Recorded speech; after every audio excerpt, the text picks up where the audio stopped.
सिनेसृष्टीत एकामागोमाग एक कलाकार मंडळी लग्नबंधनात अडकत असल्याचं पाहायला मिळते। अशातच अभिनेत्री पूजा सावंत हिने सुद्धा 28 फेब्रुवारी रोजी सिद्धेश चव्हाणसह लग्नगाठ बांधली। पूजाने आजवर तिच्या अभिनयाने व सौंदर्याने प्रेक्षकांच्या मनावर राज्य केलं। तर सध्या पूजा तिच्या लग्नामुळे चर्चेत आली आहे। बऱ्याच दिवसांपासून पूजाच्या लग्नाची जोरदार चर्चा रंगलेली पाहायला मिळाली। अखेर पूजा 28 फेब्रुवारीला लग्नबंधनात अडकली। पूजा व सिद्धेश यांच्या लग्नाप्रमाणेच त्यांच्या लग्नापूर्वीच्या विधींचे फोटोजही चर्चेत राहिले। हळद तसेच संगीत सोहळ्यांमधील त्यांची धमाल मस्तीही पाहायला मिळाली। लग्नानंतर पूजा संसारात रमलेली पाहायला मिळाली। तर या दोघांनीही घरच्या सत्यनारायण पूजेचा आशीर्वाद घेत व सिद्धिविनायकाचे दर्शन घेत संसाराला सुरुवात केली। पूजाचा नवरा सिद्धेश चव्हाण हा मूळचा मुंबईचा असला तरी कामानिमित्त तो ऑस्ट्रेलिया येथे राहतो।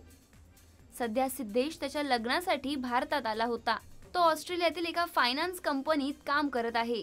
अशातच आता पूजा व सिद्धेशचा एअरपोर्टवरील एक लुक व्हायरल होत आहे। लग्नानंतर आता पूजा तिच्या नवऱ्यासह ऑस्ट्रेलियाला जात असल्याचं समोर आलं आहे। यावेळी पापाराझींनी दोघांना स्पॉट केलं।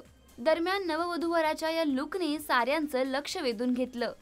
यावेळी पूजाने कोणतीही वेस्टर्न स्टाईल न करता मराठमोळी व पारंपरिक पद्धत जपली।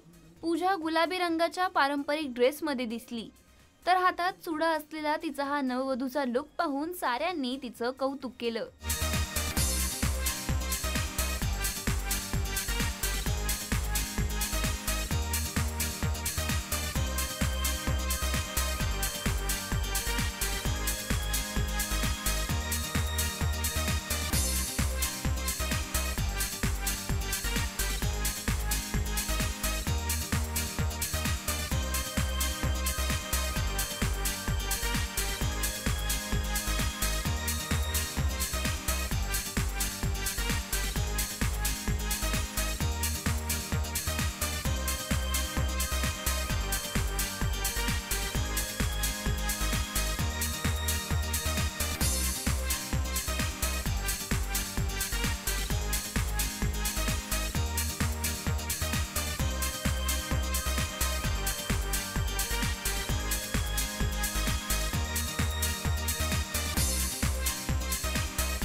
मराठी चित्रपटसृष्टीतील लेटेस्ट अपडेट्स आणि गॉसिपसाठी आमच्या चॅनेलला सबस्क्राईब करा आणि बेल आयकॉन दाबायला विसरू नका।